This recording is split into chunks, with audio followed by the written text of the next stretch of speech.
Nijay and Mike here together to talk about things in New Testament studies. Now, I don't know about you, Nijay, but a lot of my students really appreciated our discussion about Philippians. They really liked it, seeing some of the issues we brought up, the Christ hymn, the Christ poem, and the provenance of Philippians and everything. So that was good. So I thought it was a good idea for us to do it again, this time to cover the Gospel of John. Now, which is a little bit awkward for both of us because I've spent most of my career kind of like in synoptic Gospels and a little bit of Paul and floating around a few other places. And you're pretty much a Paul guy. So what is the Gospel of John for you? So what's your relationship with the Gospel of John? Yeah, I've always been fascinated by it, Mike, and I hate to make all things go back to Paul, but there are a lot of resonances, as you know, between John and Paul. Just as John was not as tuned into Kingdom of God language, so Paul, just as John is interested in belief, which we'll talk about later. So there's some interesting connections there. I wrote an article, I think maybe my very first academic article was on the Gospel of John. You probably don't know that because it was in a little seminary journal. It was on honor and shame in the Gospel of John. So since then, I've kind of had a special place in my heart. I started out my teaching career doing some adjunct work for Asbury Seminary, and I taught the Gospel of John several times, and I just kind of fell in love with it through teaching it. So I've been really interested. I like when writers do something different, and John is doing something different, famously called the Maverick Gospel. And so even though I'm an armchair Johannine-ist, I think it's kind of a fun thing to poke around, and I love teaching on John. Yeah, I mean, the way I describe the Gospel of John to my students, like we have three major cities in Australia: Brisbane, Sydney, Melbourne, and then we have this kind of little hippie town called Nimbin, where you go to start your own cult, grow various sort of cultural products, get in tune with nature and new age stuff. So I say the synoptics are like Brisbane, Sydney, Melbourne. John is kind of like Nimbin. It's a little bit different there. It's far more spiritual and mystical. I don't know, I think the American equivalent would be the synoptics are LA, New York, and Houston, and the Gospel of John would be Portland. Yeah, I was gonna say you're hitting my area here. Yeah, that's kind of funny. It's a little bit weird there. It's different, but I think John is kind of for me a bit of a holiday house. It's somewhere I like to go. Okay, I'm going to put aside all the debates about the synoptic problem and historical Jesus and how Jewish was Paul and justification by faith. I'm just going to work through the gospel, the testimony to Jesus, that type of thing. And I've taught over several years, usually just kind of like every now and again, or it just sort of comes up every 4 or 5 years. Oh, it's Mike's turn to do the Gospel of John, and you kind of go back and it's like, oh yeah, it's like returning to an old holiday house, right. That your parents had when you were younger. You think, oh yeah, it's cool. I remember a bit of this, bit of prologue, bit of man born blind, Jesus is the Christ, various signs, I am. So that's kind of, my relationship. And every time I go back to it, it's kind of like introducing students, taking them a tour of an old holiday house you used to stay in, type of a thing. So that's how I think about the Gospel of John. So okay. Let me ask you. This is not my area, gospel studies, and we can talk about some of the interesting stories and themes. But I'm curious what your answer to the question is. What did John, the writer, know about previous gospels? And it's a question of sources, but usually focuses on Mark.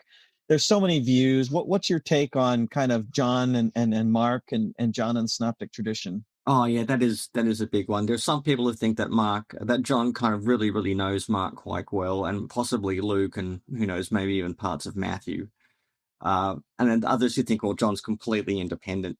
I think John definitely has had an encounter with Mark, or he knows of Mark. I don't think he's writing with Mark in front of him, but it's a very good probability he knows of at least Mark's tradition, Mark's material, even if it's only orally or in whatever form, and he is writing in response to that. And I think Richard Balcom is right. He is kind of writing to fill in the gaps. about Mark's gospel, and you see that every now and again there's a little hint, like after John was put into prison, which you don't actually hear about in the Gospel of John, but it's in the Gospel of Mark. So there's a few little hints like that along the way. So I tend to think his tradition is largely independent of the synoptic gospels, but he is aware of them. Definitely Mark, maybe Luke. So that's how I would see that one. Yeah, that's my impression. What are the chances he just happens to have some of these stories that are kind of famous within the synoptic tradition, the triumphal entry, thing of multitudes. So there has to be something probably shared there, but he's not quoting verbatim from any of these texts. So there is some speculation. Yeah, I read a good PhD thesis years ago by an Australian guy, a Catholic priest called Ian Mackay, and he went through a number of options, gave a really good survey of what they were, and then kind of did like a synoptic discussion of the Gospel of Mark and the Gospel of John on the feeding narrative. Mm-hmm. And I found that a fairly convincing summary of that. There is a type of Mark independence there, but it's sort of a lighter or somewhat removed than we might otherwise expect if it was just a clear literary relationship. Mm-hmm. Yeah, so I mean, there's a whole bunch of big topics in the critical topics in Gospel of John, ranging from who was John, was it John the Apostle or some elder John, the various sources and that type of thing. I mean, do you have a favorite part of the Gospel of John? Yeah, that's a good question. I'll say off the bat, I'm not as impressed or kind of elated by the prologue the way that other people are. They see it as this masterpiece. I actually like the prologues or the introductions of the other Gospels a little bit better, like Luke. But I would say some of my favorite parts, I'll say a favorite feature of the Gospel, and that comes out in certain parts. I love dramatic irony. So I'm really interested in some of the dramatic elements. We can come back to this of John. But dramatic irony, this, but maybe other people don't, is where the audience knows something, but the characters in the story don't. And so the narrator knows it, the audience knows it. So there are all these different moments where it's almost comedic, I would say, where comedy, kind of like Comedy of the Errors, Shakespeare, where it's kind of funny when we know things that the characters don't. So, for example, the man born blind, he's saying, "I don't know who this is," right? And it's really meaning for us because we've been following the gospel all along that we do know who this is. And then you go from that chapter pretty closely into the raising of Lazarus. And that's one of my favorite stories, the raising of Lazarus. And there's kind of comedic elements in that too, I think. I remember hearing a speaker, quote for the King James that when he opens the tomb, he says, but Jesus, he stinketh. But Jesus, he stinketh. I love that. That's one of my favorites. That's not quite funny in Greek, but I like that notion that we kind of know what's going to happen because we're reading a gospel, but the characters don't. So they're thinking this is going to be really embarrassing for Jesus. And then Jesus prays, and we're expecting, a very formal prayer, maybe something almost magical or mystical. And his prayer is basically like, Jesus or God, we got this. This is super easy. Let's just do it. It's not even really a prayer as much as an affirmation that's going to happen. So there are all these elements that are, kind of brimmed with dramatic irony that give it that dramatic flavor. I love those scenes. What about you? Do you have any favorites? Well, unlike you, I rather like my Johann prologue, NJ. Very fond of it. For me, it's a bit like the opening of John is like the opening of Star Wars. The opening words just set you alight. Like a long time ago when a galaxy far, far away was the Word. And the Word was with God, and the Word was God. It's got that kind of magnetism to it. No, it's good. It kind of sets up, I think, the gospel. I mean, people debate whether the prologue was an independent Gnostic hymn that was then added, that type of thing. I think that's so wrong. But the prologue, assuming it ends down maybe at verse 18, even that's disputed. I mean, it's just like an overture to an opera. It kind of gives you a sneak peek or a highlight to all the various themes and motifs that you can expect. You've got the Word, you've got revelation, life, light, coming to his home but being rejected, climaxing in the Word became flesh and dwelt amongst us. So it's got some of these incredible themes. It's the story, I think, of Easter and Christmas and eternity past all sort of combined together. And it is one of my favorite Christmas passages to, preach and teach from. So, yeah, I'm a big fan. I don't mind my prologue to Mark, maybe a bit of Luke, Matthew. I know genealogy and No, not as much. yeah. Speaking of the prologue, since you're right, it has so much packed into one place. I think some scholars refer to it as an overture. You're one of those rare biblical scholars that's written a systematic theology. Those rare and odd people. And so let me ask you, what do you think John uniquely contributes to the Christian tradition? So, Romans contribute so much as we think about it in terms of justification, things like that. Hebrews contribute some interesting things. What's John's unique and interesting contribution to the Christian tradition? Oh, yeah, I think it's a number of things. I think he certainly accents far more than the synoptic gospels. I think the deity of Jesus, that's obviously one thing. Now, I think Jesus is divine in Mark, Matthew, and Luke, but John takes a slightly different repertoire, a different key, if you like, of trying to, accent that or to stress that. So that's one obvious theme. You've got the big witness theme. That is happening. I mean, the gospel, you've got these various signs, but you've also got these very sort of interviews that go on, Jesus and Nicodemus, Jesus and the woman at the well, and all the other sort of various encounters Jesus has. I think they all in their own way showcase the theme of who is Jesus. That's what comes out of it. You've also got probably a big theme, and this is probably I'll throw back to you. I think John contributes a lot to the topic of faith. What does it mean to believe and behold in Jesus the Christ, the Son of God? So yeah, I think what it contributes to, spiritual depth, witness, Christology, but also importantly the theme of faith. And on that, I think I should throw back to you, since faith is kind of your wheelhouse. Faith mean in the Gospel of John. Yeah, it's a really interesting case in the Gospel of John, and it goes back to that question about John's relationship to sources, because John is really interested in the language of believing. John 3:16, right? This is a famous passage throughout the Gospel of John. Belief is important, but he never uses the noun pistis, which is really unusual. I mean, some people wondered, is it a coincidence? It can't be a coincidence. It's so embedded in the Pauline tradition. It's so embedded in the synoptic tradition. It's in virtually every other book. That just kind of like with the situation of Esther, is it an accident that Esther doesn't mention God? No, it can't be an accident. So there has to be some intentionality behind it. Now, that part we know. Why it is the case, we don't know.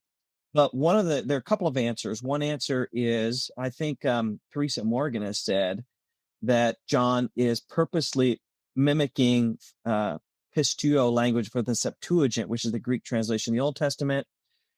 It's possible, but the Septuagint does use pistis, so that doesn't solve the problem of why he doesn't use faith language in the noun form. I think a more likely reason is it gives it a more active and dynamic and verbal quality to the way Paul thinks. Sorry, Paul. The way John thinks. Everything about by Paul. Yeah. Everything goes back there. Matthew by Paul, Hebrews by Paul, John by Paul. It gives a more verbal, action-oriented quality to it. I think that's a key part of it. But in terms of what does it mean, I think of pistis and faith language as very elastic. It can mean things across a spectrum of faithfulness, perhaps even close to obedience. It can mean trust. But I think it can also mean belief in the sense of what I call believing the unbelievable. So the example I love to give is, this kind of movie dates me, but you'll know it, Indiana Jones, The Last Crusade. So in that movie, one of my favorite movies, Indiana Jones has to get the Holy Grail, and he has to pass these tests. And one test is he has to cross this chasm that's impossible to jump. And you'll fall into this pit, endless pit, if you just step in.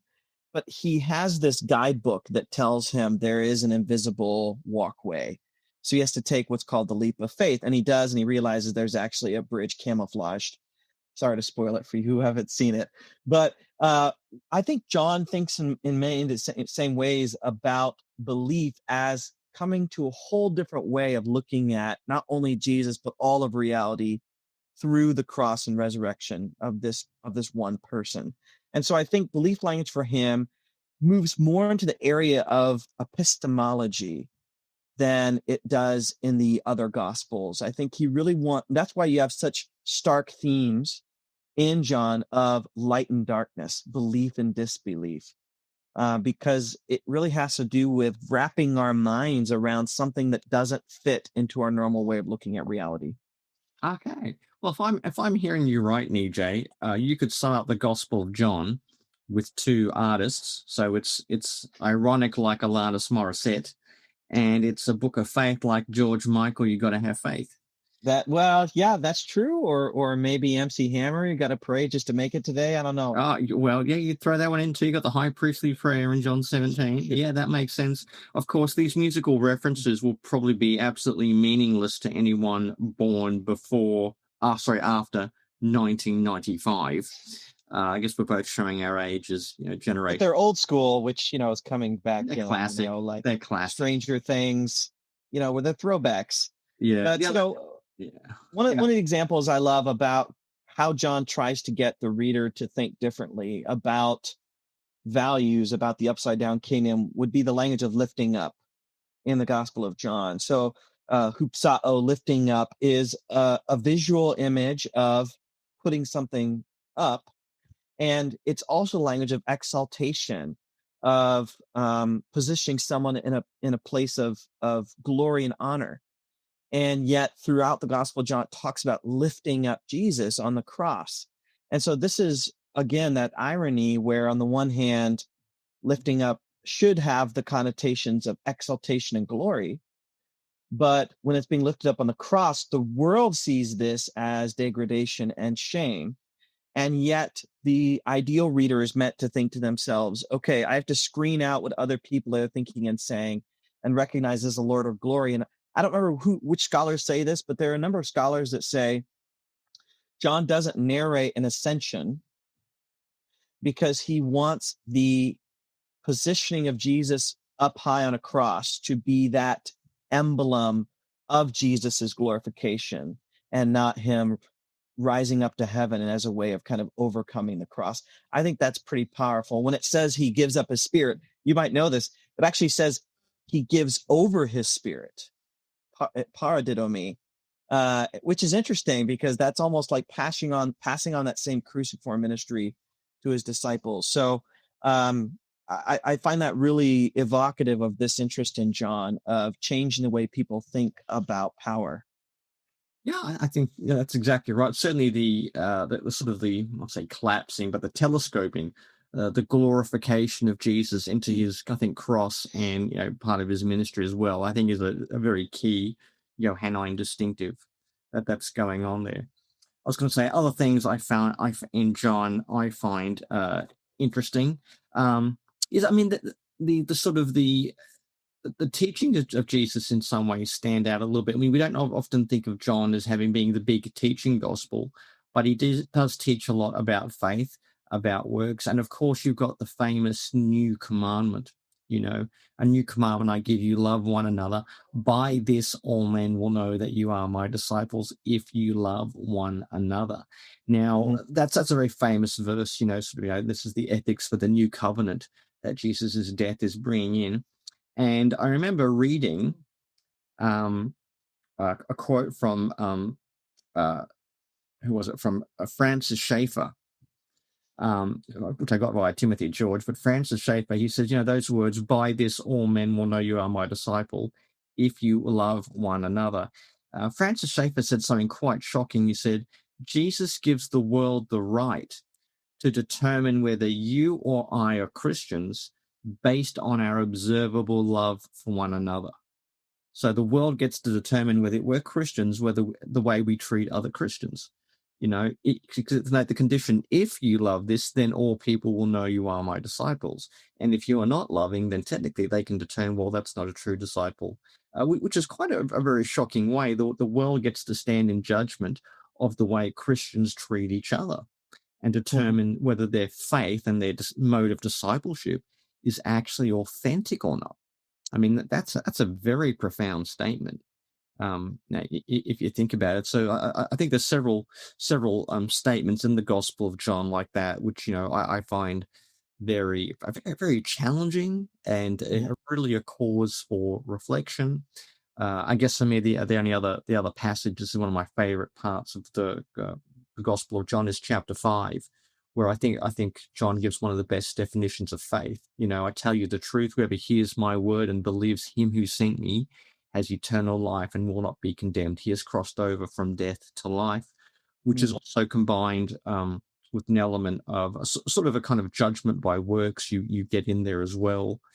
Saved by faith, judged by works, which is a fairly typical New Testament tension.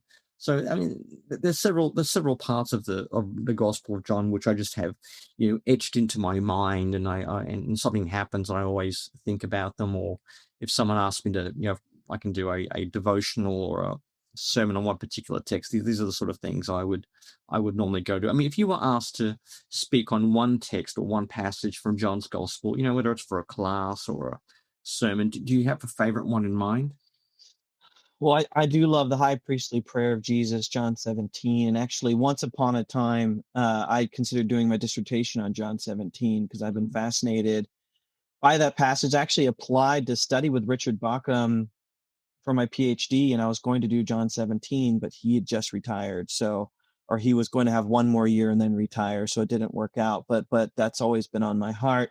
And for some of the reasons that you mentioned, John is one of the most intimate and relationship-oriented gospels, both because of the love language, but also just the images of intimacy. And this comes into play in 17, but earlier than that, you have the image in chapter 1 of laying at the chest, right? The Son laying at the chest of the Father. And then you have that same image later on of the beloved disciple laying at the chest of Jesus. That gives that sense of closeness, intimacy. We see that in that farewell discourse, but we also see it in chapter 17 with the focus on oneness and knowing one another. And when it says that they may know you, the one true God, and Jesus Christ whom you've sent, and then I'm in you and you in me, and we are in them, and so forth. I think nowadays with church, when people get frustrated with the scandals and the business mindset of the church, I think John can give us a really good reset on that with the notions of table fellowship, intimacy, close relationships, authenticity, vulnerability. John actually gives us so much of that. He teaches us so much about the church without using the term, which has always been a question. Why don't they use the term? But I think he wants to orient it around personal relationships, which comes out pretty clearly in this gospel. Yeah, excellent. In terms of literature, what's the best thing you've ever read about the Gospel of John? I mean, do you have a favorite commentary or a favorite article or anything like that, Nijay? Yeah, a few things come to mind. One of them is, I'd probably say commentaries. I want to say Keeter, but it's just so encyclopedic. I tend to just poke in when I have to. I'd say that the commentary I'd enjoy sitting down and reading is Andrew Lincoln's Black's New Testament commentary, which is really good. Lincoln, cut his teeth on Ephesians and Colossians, but really distinguished himself as a Johannine scholar by his commentary. He also read a really nice monograph, you might remember, called Truth on Trial, the lawsuit motif in the fourth gospel, which that's what I thought of when you're talking about all the trial scenes in John. Lately, my favorite thing that I've read on the Gospel of John is the work that Harold Attridge has been doing on genre bending. So he did a major JBL article, but then he's also done some recent work on this. And what I like about that is Attridge argues that John knows about the historicizing work of the synoptics, and he wants to add to that something that's going to get the reader into more of a direct encounter with Jesus. And so he kind of ratchets up the drama, the conflict. So he just kind of increases all these things to bring the reader to kind of these shock moments And it's a really good essay that he's written on that, a couple of places. And I found that really interesting. What about you? Are there certain things that really stand out to you? Well, I work in the hallowed halls of Leon Morris, Australia's greatest biblical scholar. So I cannot help but mention the great Leon Morris, his John commentary, series of studies he did as well. Other things I found helpful. Anything by M.M. Thompson is pretty good. Her little book on God Yep. and the Gospel of John, and several other things she's written. I do like my CKs, which is not just Craig Keener. I think I find Craig Keener. It's not as big as his Acts commentary, which is No, like massive. So it's a little bit more readable. Well, not say readable, but it's a little bit less intense. unreadable. Well, his John commentary is a little bit less intense, but still very informed. The other CK I like is Charles Barrett. Yeah. CK Barrett. I think even though his stuff came out, like second edition was 1978, I still find it incredibly insightful and sober. People think, oh, well, this is Gnosticism or something, and he often say, oh, it's nothing to do with it. Typical Right. English dismissal. So I find him very useful. I don't mind. I still like D.A. Carson's commentary. I find that very good. And I find that's also a very good one for preachers, because Carson is thinking of John in light of biblical theology and in light of preaching as well. So yeah, those are some of my sort of go-to resources. Although another one thing I did read in seminary was a little book. It's probably not that well known, by an Australian scholar called John Pryor, called Jesus is the Christ, where he argues that John's gospel is written partly, at least, to evangelize diaspora Jews. And I thought that was fairly persuasive. And I mean, in the few times where I've written on John, I found myself thinking back to that time I read John Pryor's work and thinking, I actually think that works a bit.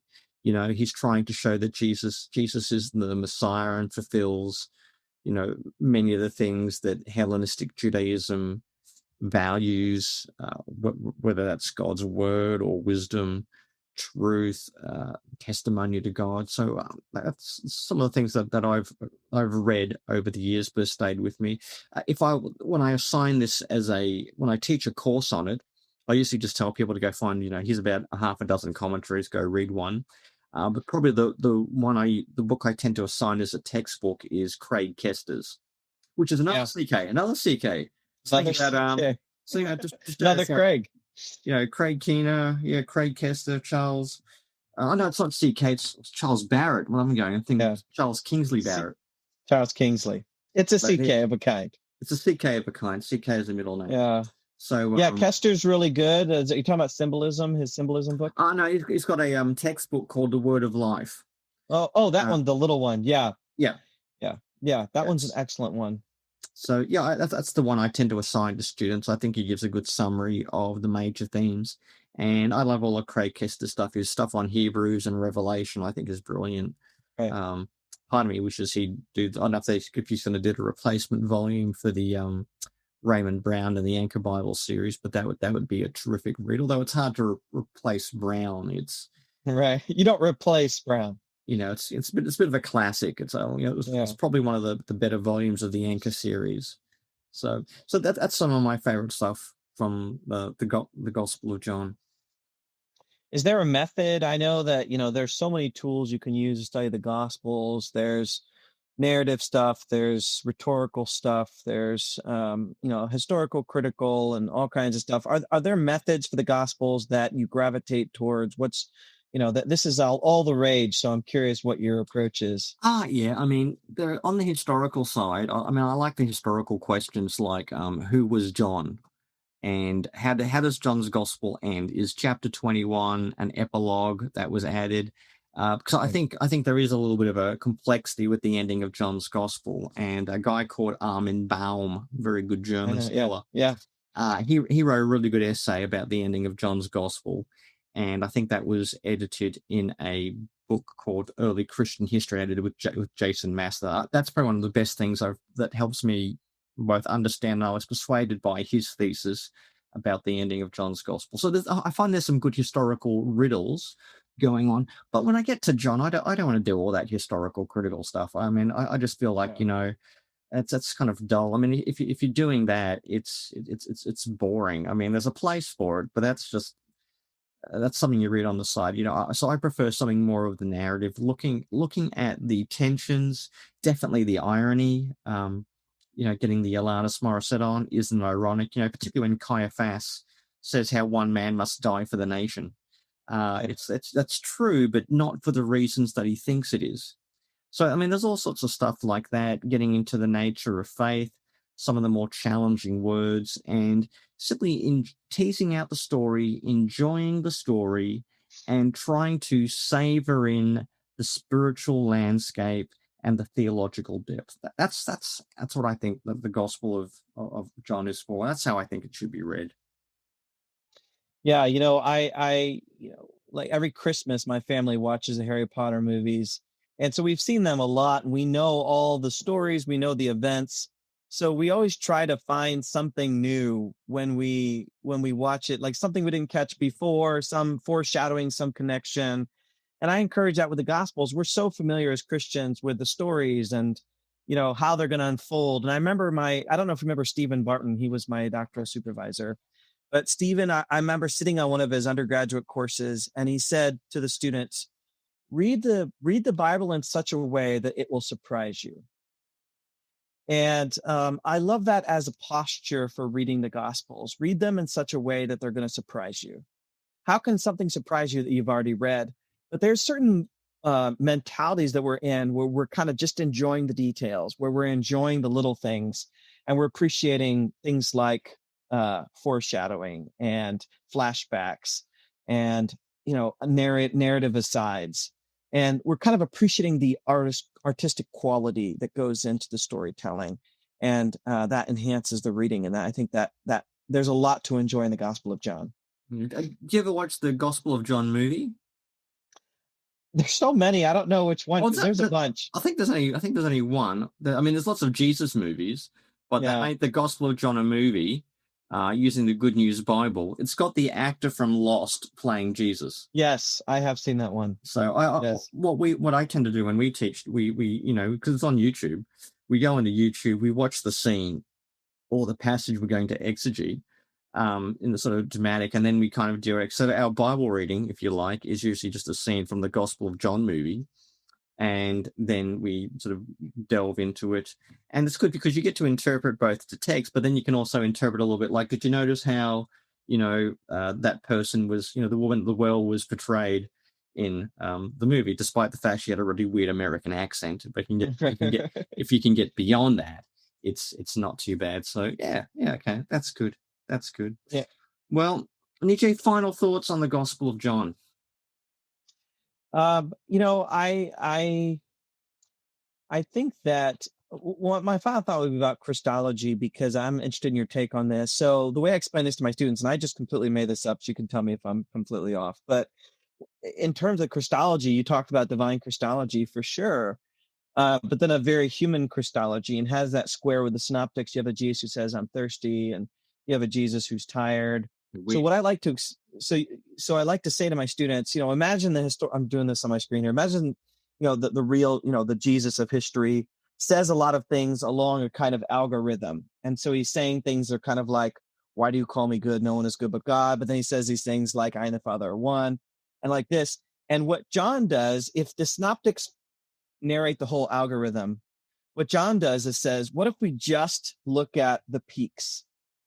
And we just talk about, and then we just create a story around those. And I don't know. I'm just curious, because I wonder if he's like, what if we just create a picture just around those highs and lows? That would give you a very interesting Jesus, maybe even the Jesus of John. I don't know if what your thoughts on that. Well, I think that's probably a good way of thinking about it, because on the one hand, the Gospel of John Jesus, Johannine Jesus, is very human. There's no doubt he's not a docetic figure. Although, I mean, Kaiserman famously said that Jesus is just God striding along the earth, which makes a great essay topic, by the way. Evaluate Kaiserman's claim that Jesus is just God striding on earth. I don't think that's quite. I don't think it's quite It's certainly not docetic or so overtly divine to mask or dismiss his divinity. But the idea that he picks the divine things to accent who Jesus is, I think is definitely true. I mean, what I found, and I've been working a bit on this recently, is that, you know, if you look at John's gospel, if you look at the way he describes him as kind of God's wisdom, you know, made flesh, if you look at these sort of, you know, these I am statements, and then you get this what we call in theology these perichoretic statements that I am in the Father is in me. There is only one God, his only begotten Son, Jesus Christ. You know, Jesus exercises the judgment of God. He does the salvation of God. People should honor the Son as they honor the Father. I mean, these are real incredible statements. And yet he's affirming that God is one, but he is one with God, only begotten. If you take all this together, in my mind, it clearly presses into a type of absolute divinity, not divinity as an appellation, not an honorific divinity like a deified emperor. You certainly have a very strong sense of being divine with and as God the Father being presented in the Gospel of John. And it's not because of any of those one things like pre-existence or wisdom or worship. It's the sheer overwhelming number of presentations that you get together that are presented in this unfolding narrative about the man Jesus of Nazareth that becomes, I find, so theologically overwhelming that the conclusion, my Lord and my God, is really the only acceptable verdict you can make at the end of it. So yeah, I think I like that little algorithm thing he's picking. I think that's a good analogy. I may steal that, take it, and stick it in my pocket for later. Probably with a attribution to you at some point.